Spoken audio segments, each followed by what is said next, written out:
السلام علیکم ورحمۃ اللہ وبرکاتہ۔ آج حقوق العباد کے اندر ہم رشتہ داروں کے حقوق کے حوالے سے گفتگو کریں گے کہ والدین، اولاد اور بیوی کے حقوق کے بعد اسلام رشتہ داروں کے حقوق پر زور دیتا ہے، کیونکہ معاشرتی زندگی میں انسان کا واسطہ اہل خانہ کے بعد سب سے زیادہ انہی لوگوں سے پڑتا ہے۔ اگر خاندان کے افراد ایک دوسرے کے حقوق اچھے طریقے سے ادا کرتے رہیں تو پورے خاندان میں محبت اور اپنائیت کی فضا قائم ہوگی، اور اگر معاملہ اس کے برعکس ہو تو نفرت اور دوری پیدا ہو جاتی ہے، اور آئے دن جھگڑے، خاندان کا سکون جو ہے وہ ختم ہو جاتا ہے۔ قرآن میں اور حدیث پاک کے اندر صلہ رحمی یعنی رشتہ داروں سے حسن سلوک کی بار بار تلقین کی گئی ہے، جیسا کہ سورہ بنی اسرائیل کی آیت نمبر 26 کے اندر اللہ تبارک و تعالی نے ارشاد فرمایا، وَآتِ ذِی الْقُرْبَىٰ حَقَّهُ، اور رشتہ داروں کو ان کا حق دو۔ تو نبی اکرم صلی اللہ تعالی علیہ وآلہ وسلم نے ارشاد فرمایا، لا يدخل الجنت قاطع، رشتہ داروں سے جو تعلق توڑنے والا ہے وہ جنت میں داخل نہیں ہوگا۔ چونکہ حضور اکرم صلی اللہ علیہ وسلم نے رشتہ داروں کو تعلقات جوڑنے کا حکم دیا ہے، توڑنے کا حکم ارشاد نہیں فرمایا، بلکہ ایک حدیث مبارکہ کے اندر حضور اکرم صلی اللہ علیہ وسلم نے یہ بھی ارشاد فرمایا ہے کہ اگر ایک رشتہ دار آپ کے ساتھ جو ہے وہ تعلق توڑنے کی کوشش کرو تو آپ اس کے ساتھ تعلق جوڑنے کی کوشش کرو۔ جتنا وہ توڑنے کے لیے اہتمام کرتا ہے اس سے بڑھ کر آپ رشتہ جوڑنے کا اہتمام کرو۔ تو مسلمانوں کو حکم دیا گیا ہے کہ اپنے ضرورت مند جو رشتہ دار ہیں ان کی ضروریات کا خیال رکھیں، لیکن یہاں آج کل ایسا جو ہے وہ دیکھنے کو نہیں مل رہا، اور حضور اکرم صلی اللہ علیہ وسلم نے یہ حکم کس لیے دیا کہ ضرورت مند رشتہ داروں کا خیال رکھیں تاکہ انہیں غیروں کے آگے ہاتھ نہ پھیلانا پڑے۔ یہاں کیا ہوتا ہے ہمارے یہاں کہ ایک رشتہ دار اگر تھوڑا سا غریب ہے اور وہ امیر رشتہ داروں کے پاس جاتا ہے تو وہ امیر رشتہ دار جو ہے یا جن کے پاس اللہ تبارک و تعالی نے نعمتوں کے انبار انہیں عطا فرمائے ہیں، بجائے اس کے کہ وہ اپنے ضرورت مند اور غربا غریب رشتہ داروں کا خیال رکھیں، بلکہ وہ طعنے دینا شروع ہو جاتے ہیں کہ آپ کے کپڑے ٹھیک نہیں ہیں، آپ کے جوتے ٹھیک نہیں ہیں، آپ کا رہن سہن ٹھیک نہیں ہے، دس is a poor lifestyle you are going to adapt. تو مطلب یہ کہنے کا مقصد یہ ہے کہ یہاں پر اگر دیکھا جائے تو حضور اکرم صلی اللہ علیہ وسلم نے دل آزاری کرنے سے منع فرمایا ہے، بلکہ جو کچھ ان کے پاس درکار تھا اپنے لحاظ سے تو وہ اچھا ہی پہن کر آئے، لیکن آپ کو وہ اچھا نہیں لگ رہا کیونکہ آپ کا لیونگ سٹینڈرڈ جو ہے وہ تھوڑا سا اپ ہے، اور ان کا لیونگ سٹینڈرڈ اور آپ کے لیونگ سٹینڈرڈ میں تھوڑا سا فرق ہے غربت کی وجہ سے۔ تو اس کا قطعاً مقصد یہ نہیں ہے کہ اللہ تعالیٰ نے آپ کو نوازا ہے تو آپ بجائے ان کی ضرورت کو پورا کرنے کے آپ ان پر طعنے کسنا شروع کر دیں۔ تو یہ چیزیں، اور اکثر بلکہ غریب رشتہ دار گھر میں آ جائیں تو امیر رشتہ دار جو ہے وہ اپنی کوفت کا اظہار کر رہے ہوتے ہیں کہ کیا بدتمیزی ہے، یہ کہاں سے آ گئے، تو مقصد کہنے کہ یہ کب نکلیں گے یہاں سے، ہمیں سکون کا سانس ملے گا، تو وہ اپنے آپ کو سیکیور محسوس نہیں کر رہے ہوتے۔ تو کہنے کا مقصد یہ ہے کہ وہ حقیقت میں وہ کیا کر رہے ہوتے ہیں، حقیقت میں وہ اپنا اجر و ثواب برباد کر رہے ہوتے ہیں، کیونکہ حضور اکرم صلی اللہ علیہ وسلم کا فرمان عالی شان ہے کہ حضور اکرم صلی اللہ علیہ وسلم نے فرمایا کہ اگر آپ کے گھر میں آپ کی حیثیت سے کم حیثیت کا کوئی شخص مہمان ہوتا ہے اور وہ غریب ہے، آپ کی حیثیت سے وہ غریب ہے جو مہمان ہوا ہے، اور آپ کی جیب میں پیسے نہیں ہیں، تو حضور اکرم صلی اللہ علیہ وسلم فرماتے ہیں اگر قرض لے کر بھی اس کی خاطر تواضع کرنی پڑے تو کرو۔ لیکن یہاں کیا ہوتا ہے، اگر امیر آ جائیں تو بہت تگ و دو کی جاتی ہے، بڑا اہتمام کیا جاتا ہے، اور اگر غریب آ جائے تو اسے پانی تک کا گلاس بھی نہیں پوچھا جاتا، تو انہیں طعنے دے کر اپنا اجر و ثواب جو ہے وہ برباد کر دیا جاتا ہے۔ تو اللہ تبارک و تعالیٰ نے بار بار قرآن مجید فرقان حمید کے اندر ارشاد فرمایا ہے کہ جو کچھ اللہ کی راہ میں خرچ کریں اس میں ترجیح اپنے رشتہ داروں کو دیں۔ اللہ کی راہ میں خرچ کرنا ہے تو اللہ کی راہ میں خرچ کرنا اپنے رشتہ داروں کو ترجیح پہلے دیں، ان کے ساتھ حسن سلوک کریں اور انہیں طعنے دے کر اپنا جو ہے وہ اجر و ثواب کم نہ کریں۔ تو یہ احساس تنہائی اور احساس کمتری کا شکار نہ ہونے دیں اپنے رشتہ دار غریب رشتہ داروں کو۔ ہم لوگ کیا کرتے ہیں کہ ہم چار اگر اچھی حیثیت کے ہیں تو ہم چار اچھی حیثیت کے ایک طرف مل کے بیٹھ جائیں گے، اور جو کم حیثیت والا ہے اسے ہم جو ہے وہ منہ تک نہیں لگائیں گے اور اسے علیحدہ کر دیں گے۔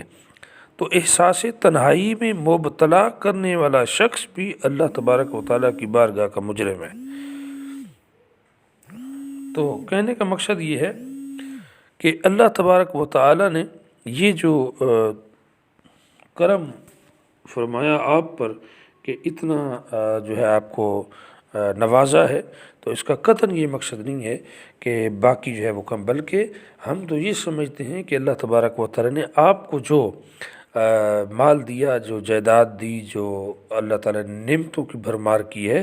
وہ صرف آپ کی نہیں ہے بلکہ اللہ تعالیٰ وہ دے کر تمہیں آزما رہا ہے کہ کیا تم اسے اپنے اوپر خرچ کرتے ہو یا میرے حکم کے مطابق خرچ کرتے ہو۔ تو اللہ کا حکم کیا ہے کہ جب میں تمہیں مال دوں تو اسے اللہ کی راہ میں خرچ کرو، اور اللہ کی راہ میں خرچ کرنا کیا ہے؟ کہا کہ سب سے زیادہ جو ترجیح دینی ہے وہ اپنے غریب رشتہ داروں کو دینی ہے، اپنے اقربا کو دینی ہے، پھر اپنے ہمسایوں کو دینی ہے، ٹھیک ہے جی۔ تو سب سے پہلے رشتہ داروں کا معاملہ ہے، تو انہیں احساس تنہائی نہ ہو، انہیں احساس کمتری کا شکار نہ ہونے دیں، یہ آپ کی ڈیوٹی ہے۔ ان کی خوشی کا خیال رکھا جائے، ان کے غم میں شریک ہوا جائے۔ ہمارے کیا ہوتے ہیں، اگر غریبوں کے پاس خوشی ہو تو پہلے تو وہاں جانا ہی پسند نہیں کرتے، اگر جائیں گے تو just for one day, just for one day تو جو ہے وہ 1 گھنٹے کے لیے جائیں گے، اور وہ بھی بڑے عجیب و غریب انداز کے ساتھ شرکت کریں گے، اور انہیں ان کے منہ پر پیسے مار کے واپس آئیں گے، اور وہ بیچارے غریب ہوتے ہیں تو وہ بھی خوش ہو جاتے ہیں، چلو تھوڑا سا ٹائم دیا لیکن دیا تو صحیح، تو وہ خوش ہو جاتے ہیں۔ تو امیر جو ہے وہ اس طرح، تو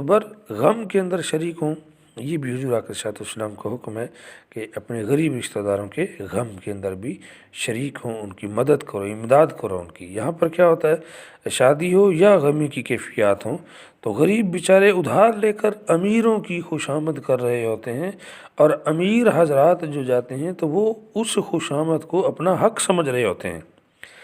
اللہ اکبر کبیرہ، اپنا حق سمجھا۔ حضرت شیخ سعدی رحمۃ اللہ تعالیٰ نے فرمایا کہ اگر کسی انسان کا ظرف چیک کرنا ہو تو آپ اسے عزت دینا شروع کر دیں، کہ اگر وہ شخص صاحب عزت ہے، صاحب ظرف ہے، تو آپ جتنی اسے عزت دو گے وہ اتنی آپ کی عزت کرے گا، اور اگر آپ کسی کم ظرف کو عزت دو گے تو جتنی عزت دو گے نا وہ سمجھے گا کہ یہ حقیر لوگ ہیں اور یہ عزت میرا حق ہے، اور وہ آپ کو لوگوں کو جو ہے وہ حقیر سمجھنے لگ جاتا ہے، وہ آپ کو اس عزت کے لائق نہیں سمجھتا ہے۔ وہ کہتا ہے کہ یہ تمام عزتوں کی جو ہے وہ مالک جو ہے وہ میں ہوں، اور تمام عزتوں کے لائق ہی میں ہوں، یہ لوگ حقیر ہیں جو میری عزت کر رہے ہیں۔ تو کہنے کا مقصد یہ ہے کہ جب غریبوں کے پاس امیر جاتے ہیں تو غریب دل کے ساتھ ان کی بڑی عزت کر رہے ہوتے ہیں اور بڑا اہتمام کر رہے ہوتے ہیں، اور امیر اگر یہ سمجھنا شروع کر دے کہ میں تو ہوں ہی اس عزت کے لائق اور یہ تو غریب ہیں اور یہ تو کم ظرف لوگ ہیں اور گھٹیا لوگ ہیں، تو اس سے کیا ہوتا ہے کہ اللہ تبارک و تعالیٰ کی آزمائش میں آپ فیل ہو جاتے ہیں، کہ اللہ تبارک و تعالیٰ نے آپ کو یہ عزت اس لیے دی کہ اللہ دیکھنا چاہتا تھا کہ جب اسے عزت ملتی ہے تو یہ کیا کرتا ہے۔ اگر تو صاحب ظرف ہوتا تو اگر جتنی عزت وہ تجھے دے رہے تھے تو اس سے زیادہ انہیں عزت دیتا۔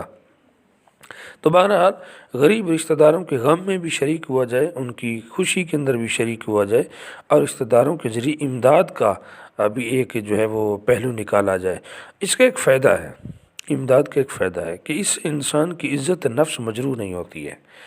اور کام بھی ہو جاتا ہے، جبکہ غیروں سے مدد طلب کرنے میں اپنی ہی نہیں بلکہ خاندان کی عزت بھی گھٹتی ہے۔ تو اگر ہم لوگ رشتہ دار ہی ایک دوسرے کے ساتھ تعاون کی فضا کو قائم کر دیں گے تو اس سے تو ایک اس کی عزت نفس بھی مجروح نہیں ہوگی، امداد بھی ہو جائے گی، اور ہمارے خاندان کی عزت بھی جو ہے وہ بچی رہے گی۔ اگر ہم اس میں سے ہر شخص اللہ تعالیٰ اور اللہ تبارک و تعالیٰ کی پیارے حبیب ہمارے آقا دو جہان صلی اللہ تعالی وسلم کی ہدایات کے مطابق اپنے رشتہ داروں کے حقوق کا خیال رکھے تو معاشرہ بہت سی خرابیوں سے محفوظ ہو جاتا ہے۔ آج معاشرے کے اندر جتنے بھی خرابیاں ہیں، چوری ہے، جھوٹ ہے، چغلی ہے، بغض ہے، حسد ہے، کینہ ہے، یہ تمام بیماریاں کیوں پیدا ہوئی ہیں؟ اس لیے کہ جن کو اللہ تبارک و تعالیٰ نے نوازا ہے وہ اپنے آپ کو ان تمام عزتوں کے لائق سمجھتے ہیں کہ I am the best of the best of the best. دوسرے جو لوگ ہیں وہ گھٹیا ہیں، وہ کمزور ہیں، وہ کم ظرف ہیں، ان کا کام ہے وہ ہماری جو ہے عزت کریں، ہمارے ساتھ چلیں، ہم جائیں تو وہ کھڑے ہو جائیں اور بڑا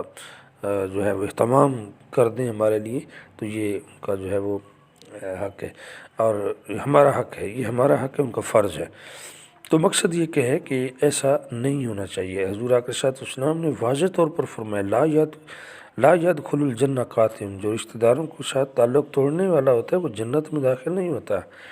جنت میں داخل کون ہوتا ہے؟ وَآتِ ذِی الْقُرْبَىٰ حَقَّهُ، کہ جو ان کا حق ادا کرتا ہے، جو رشتہ داروں کا حق ادا کرتا ہے۔ تو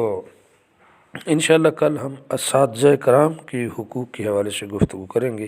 تو آج کے لیے اتنا ہی، انشاءاللہ تبارک و تعالیٰ اللہ کے فضل و کرم سے پھر انشاءاللہ آپ کے ساتھ ملاقات ہوگی